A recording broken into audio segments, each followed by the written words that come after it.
केवड़िया में उत्तर प्रदेश का सांस्कृतिक दल जा रहा है। उत्तर प्रदेश के हस्तशिल्पी और कारीगरों के द्वारा बनाए जाने वाले उत्पादों को भी वहां पे डिस्प्ले करने की कार्रवाई को आगे बढ़ाया जा रहा है और स्वयं भी उत्तर प्रदेश सरकार की ओर से यहां के वरिष्ठ मेरे सहयोगीगण स्वयं 12 नवंबर को हम लोग राज्यपाल महोदया के नेतृत्व में स्वयं भी केवड़िया में जाकर के लौह पुरुष सरदार वल्लभ भाई पटेल को अपनी विनम्र श्रद्धांजलि अर्पित करने के कार्यक्रम के साथ जुड़ने जा रहे हैं।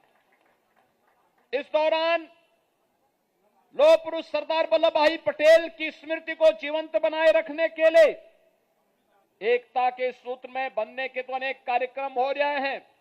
हस्तशिल्पी और कारीगरों को आत्मनिर्भर बनाने की दिशा में भी स्वदेशी अभियान वोकल फॉर लोकल के अभियान को भी मजबूती के साथ आगे बढ़ाने का कार्यक्रम हो रहा है। उत्तर प्रदेश में आज सभी 75 जनपदों में ये राष्ट्रीय एकता दौड़ के साथ युवा और समाज के हर तबके का नागरिक जुड़ करके राष्ट्रीय अखंडता को सुदृढ़ बनाने के इस कार्यक्रम का हिस्सा बन रहा है। आप सभी लोग आज के इस अवसर पर इस कार्यक्रम का हिस्सा बने हैं। मैं आप सभी को इस अवसर पर अभिनंदन करता हूं। राष्ट्रीय एकता दिवस के रूप में पूरे प्रदेशवासियों को बधाई देता हूं और उन सबका आह्वान करता हूं कि हमें जाने अनजाने में राष्ट्रीय एकता को नुकसान पहुंचाने वाले उन कुत्सित प्रयासों को न केवल निंदा करनी चाहिए बल्कि उसके खिलाफ समाज को जागरूक करके जो समाज को परिवारवाद के आधार पर, जातिवाद के आधार पर, छुआछूत और अस्पृश्यता के आधार पर बांटने का कुत्सित प्रयास कर रहे हैं, उनके खिलाफ हम सबको मिलकर के राष्ट्रीय एकता को सुदृढ़ बनाने के अभियान के साथ सामाजिक एकता को सुदृढ़ करने के इस कार्यक्रम को आगे बढ़ाना चाहिए।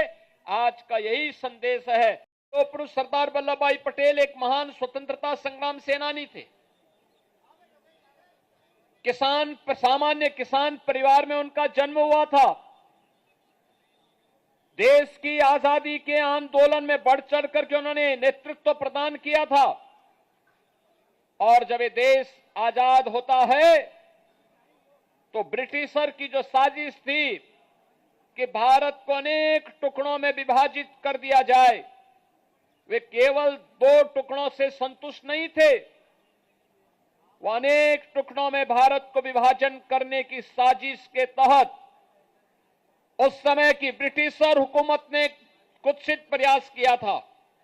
उन्होंने देशी रियासतों को इस बात की स्वतंत्रता दी थी कि वे चाहें तो भारत में विलय हो सकती हैं, वे चाहें तो पाकिस्तान में जा सकती हैं और वे चाहें तो अपना स्वतंत्र अस्तित्व बनाए रख सकती हैं। याद करिए कि जब हैदराबाद और जूनागढ़ के निजाम और नवाब के द्वारा भारत के अंदर शामिल होने में आनाकानी की जा रही थी तो उस समय लौह पुरुष सरदार वल्लभ भाई पटेल ने पहले उन्हें समझाने का प्रयास किया। वे अखंड भारत के अंदर ही अपने एक इस्लामिक स्टेट के रूप में अपने आप को स्थापित करना चाहते थे। लौह पुरुष ने कहा कि भारत की अखंडता के साथ कोई खिलवाड़ बर्दाश्त नहीं, स्वीकार्य नहीं। आप मानेंगे, बातों से मानेंगे, अच्छी बात है, नहीं मानेंगे, हमारे पास दूसरे भी तरीके हैं। और केवल पुलिस ही पहुंची, फोर्स अभी पहुंची ही नहीं थी कि दोनों निजाम भी, हैदराबाद का निजाम भी और जूनागढ़ का नवाब भी दौड़ गया, भाग गया। भारत छोड़ करके भागने के लिए उन्हें मजबूर होना पड़ा। राष्ट्रभक्ति का भाव जब इस रूप में होता है तब राष्ट्र अखंडता के सूत्र में बंद करके अपनी एकता को सुदृढ़ बनाए रखता है। आप याद करिए 563 रियासतों को उन्होंने भारत गणराज्य का हिस्सा बना करके अखंड भारत के निर्माण में अपना योगदान किया और केवल एक रियासत जम्मू कश्मीर या पंडित नेहरू के पास थी, उन्होंने उसे विवादित करने का प्रयास किया।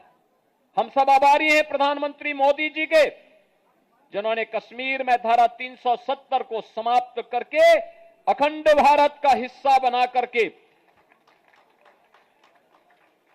लौह पुरुष सरदार वल्लभ भाई पटेल को अपनी विनम्र श्रद्धांजलि अर्पित की है। लौह पुरुष सरदार वल्लभ भाई पटेल को उनके व्यक्तित्व के अनुरूप दुनिया की सबसे बड़ी प्रतिमा स्थापित करके केवड़िया को एक राष्ट्रीय प्रेरणा स्थली के रूप में स्थापित किया।